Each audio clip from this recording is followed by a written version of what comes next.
السلام علیکم. محمد عزیز صدیق اپنے اسپیشل پروگرام کے ساتھ حاضر خدمت ہے. بہت سی چیزیں آگے جا رہی ہیں اور آپ سمجھ رہے ہوں گے کہ کیا ہونے والا ہے، لیکن مریم نواز کا چین کا دورہ ناکام ترین دورہ ثابت ہوا. وہ جو چاہتی تھی وہ صرف اپنا فیس بک پہ یا ٹک ٹاک پہ تصویریں لگانے کے علاوہ کچھ نہیں ہوا.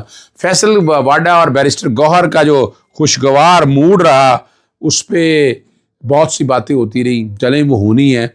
لیکن جاوید لطیف نے جو کہا وہ سچ کہا ہے، اور فیصل واڈا نے جو دعائیں کرتے ہوئے پھر رہے ہیں، بتا رہے ہیں، کچھ ڈرا رہے ہیں، دھمکا رہے ہیں، صلح صفائی بھی چاہ رہے ہیں، اور حکومت اور تحریک انصاف کے درمیان کیا واقعی رابطے بحال ہو گئے.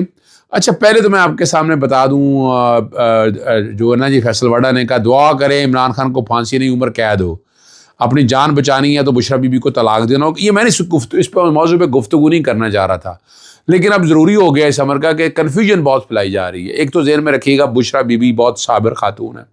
بشرا بی بی عمران خان کے ساتھ کھڑی ہیں، یہ اس بات کا ثبوت ہے کہ انہیں علیحدہ کیا جائے، اور اس کے لیے کیا کیا کچھ ہوا، لیکن وہ تکلیف برداشت کی، اپنے خامد کے ساتھ چٹان کی طرح وہ کھڑی ہیں. یعنی کیا تھا تو عدت کا کیس، ابھی 190 ملین پاؤنڈ کا کیا کنسرن تھا، توشہ خانہ کا کیا کنسرن تھا، سارے جعلی فراڈ اور فریب پر ہے. یعنی یہ ملک جنگل کا قانون ہے. اس ملک کے اندر، اس ملک میں آئین اور قانون کی بالادستی نہیں ہے، لیکن یاد رکھیے گا اس ملک میں پھر آگے انصاف تو ہونا ہے. عمران خان کے ساتھ جو زیادتی ہیں اس کا احتساب تو ہو کے رہے گا، اور میں بار بار آپ کے سامنے رکھتا ہوں. لیکن بشرا بی بی صاحبہ اگر چاہتی تو وہ بنی گالہ میں رہتی، لیکن وہ بنی گالہ میں نہیں رہی، وہ آ کر اڈیالہ جیل میں اپنے خامد کے ساتھ رہی، مشکل اور کڑا وقت وہاں گزارا. عمران خان کے خاندان نے بڑی تکلیفیں برداشت کی، اور میں بار بار مختلف ٹی وی چینل میں 2 پروگرام تھے، ڈاکٹر فضا کے ساتھ پروگرام تھا، مزمل کے ساتھ تھا پروگرام میں نے بڑا واضح کہا. وہ باتیں بڑی ہو رہی تھی کہ جناب دیکھیں نا عمران خان تو چہیتا لاڈلا. میں نے کہا کہاں چہیتا لاڈلا تھا؟ RTS عمران خان کو ہرانے کے لیے بٹھایا گیا تھا. پھر اگر واقعی عمران خان چہیتا تھا تو اگست 2018 میں، اپریل 2019 میں جو ہے وہ کیا ہو گیا؟ اپریل 2019 میں اپنے جنرل فیض اور جنرل باجوہ کا رابطہ ہو گیا، خواجہ آصف خود کہتے ہیں. اور پھر وہ بتا دیا کہ جنرل فیض چاہیتا ہے. کہاں جنرل فیض چاہیتا ہے؟ جنرل فیض کے حوالے میں اگر اتنی ایویڈنس تھی تو خاموش کیوں بیٹھے رہے ہیں؟ ساری لانی چاہیے تھی، بتانی چاہیے تھی. 9 مئی کے حوالے سے بھی اگر دیکھیں، اگر کنسپریسی ہے تو سامنے آنی چاہیے تھی نا. اتنا عرصہ چھپا کے کو رکھا ہے. یعنی اب آپ فیزز میں نکال رہے ہیں. پہلے آپ نے 4 کیسوں میں سزائیں سنوا دی، آپ نے کہا کہ نہیں عمران خان نکل نہیں سکے گا. قدرت کا کرنا ہوا کہ وہ کیس ہی کوئی نہ آپ کچھ نہ بنا سکے، اور الٹیمیٹلی آپ کو منہ کی کھانی پڑ رہی ہے نا سارے پروسیس کے اندر. ابھی آپ کے پاس ایویڈنس ہے کیا؟ کوئی ایویڈنس نہیں ہے آپ کے پاس. یعنی 9 مئی کی اگر بات کہتے ہیں تو پھر یہ نظام، پھر تو اسٹیبلشمنٹ کو سوچنا پڑے گا. میں جنرل فیض حمید کو سزا ہوتے نہیں دیکھ رہا ہے سارے پروسیس کے اندر، اور اس سے پہلے کوئی نہ کوئی کمپرومائز کی طرف جانی ہے بات لگ یہی رہا ہے. اور یہاں جو بات بیٹھی ایک بات میں کرتا چلوں، اور اس کے بعد میں جاوید لطیفی بات کی طرف آؤں گا. فیصل واڈا اور بیرسٹر گوہر جو ہے انتہائی خوشگوار موڈ میں ہیں. دیکھیں کہیں نہ کہیں رابطے اور تعلق تو ہوتے ہیں، رابطے اور تعلق ہونا اپنی جگہ. ان کا نقطہ نظر کیا ہے وہ بھی آپ کے سامنے ہے، لیکن بات بڑی سمپل سی ہے. پاکستان میں اسٹیبلشمنٹ اتنی طاقتور ہے، اس کے بغیر آپ چل نہیں سکتے، نظام ہلتا نہیں ہے. اور اگر آپ جنرل فیض کو سزا دے دیں گے تو آئندہ اس سے آگے اور زیادہ خطرناک معاملات آئیں گے، اور جون سی بھی گورنمنٹ آئے گی وہ بڑے مسائل پیدا کرے گی آپ کے لیے، آپ کو راستہ نہیں مل سکے گا. تو ایک تو یہ ذہن میں رکھ لیجئے گا.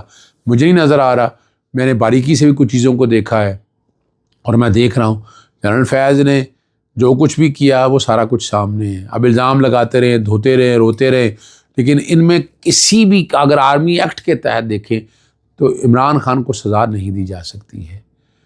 عمران خان کو ایک اور یاد رکھنا ہے آپ نے، آرٹیکل 248 کے حوالے سے، یہ بہت ضروری ہے. آفیشیل ڈیوٹی جب آپ کام کر رہے ہیں تو آپ کسی عدالت کے سامنے جواب دہ نہیں ہیں یار. اور اگر پھر یہ ایسی باتیں ہیں تو پھر جماعتیں توڑنا، باقی کام کرنا، وہ ساری باتیں تو پھر آپ کو پھر جواب دینا پڑے گا نا، آپ کو سامنے لانا پڑے گا ساری چیزوں کو سامنے. تو اور میں جو دیکھ رہا ہوں نا، میں جنرل فیض کے کیس میں عمران خان کے خلاف کوئی چارج نہیں دیکھ رہا. چارج کوئی آئے گا تو سامنے آنا چاہیے. پھر اگر طریقہ ایک اور بتاتا چلوں میں، فرض کریں ملٹری کورٹ کے حوالے سے آپ لے کے آنا چاہتے تو ہائی کورٹ میں رٹیں آگے ہوئی ہیں، وہاں آیا گیا، پہلے آپ کو اجازت لینا ہے. اور طریقہ کار یہی ہے کہ یہ کیسز کے حوالے سے پہلے سول کورٹ، یعنی اب عمران خان کے اگینسٹ 9 مئی کے کیسز چل رہے ہیں نا دہشت گردی کی کورٹوں میں، تو دہشت گردی کی کورٹوں میں جورسڈکشن پہلے طے ہوگی اگر یہ ٹرانسفر بھی کرنا ہے، اگر 9 مئی کے کیس ٹرانسفر لے کے جانے ہیں. باقی جنرل فیاض نے اگر کوئی زیادتی جنہوں نے پنجابی جگہ جنہیں کھادیاں گاجرات اور چپیڑ، اور اسی بات کے اگر آپ لے کے جائیں، جاوید لطیف نے جو کہا ہماری حکومت زبردستی بنوائے گی، نواز شریف اور شہباز شریف دونوں حکومت بنانے پر تیار نہیں تھے.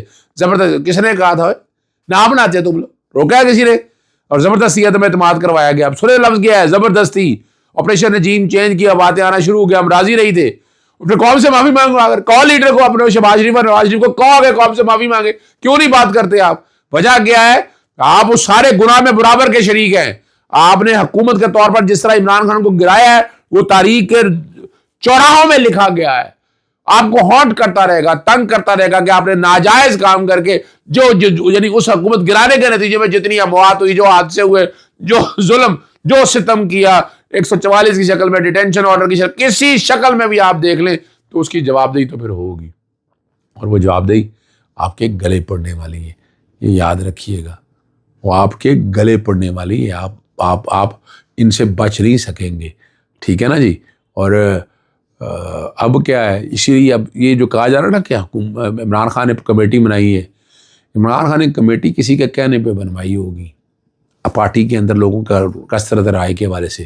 لوگوں کا ایک اور اوپینین ہے کہ جنہوں نے آ کر پیغام دیا وہ شاید اسٹیبلشمنٹ کے حوالے سے آئے، لیکن عمران خان بڑے سوچ سمجھ کے چیزیں دیکھتا ہے.